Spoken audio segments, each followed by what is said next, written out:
Brad from Chaparral Motorsports here with Bryce from Dragonfire. We're going to talk to you about a very popular product for those of you running stock seats who want to do aftermarket harnesses.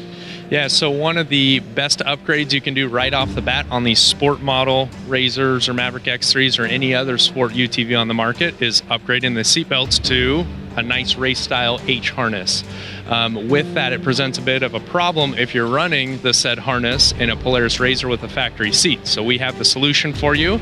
It is a pass-through bezel. This thing's split. It comes in two separate pieces, and essentially you cut out the back of your factory RZR seat. We provide you a template, tell you where to mark, drill, and do it the right way.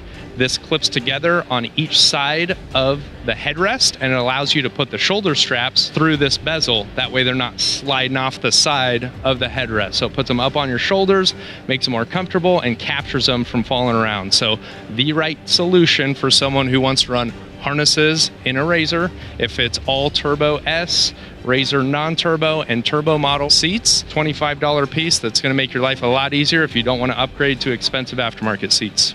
There you go. And if you're running an H harness, it's the safest way to go. You definitely don't want to run a set of these harnesses without doing this upgrade into your car, because you need that harness to be able to sit properly on your shoulders so you can stay protected. I'm Kyle from Chaparral Motorsports. Until next time, take care and ride safe out there.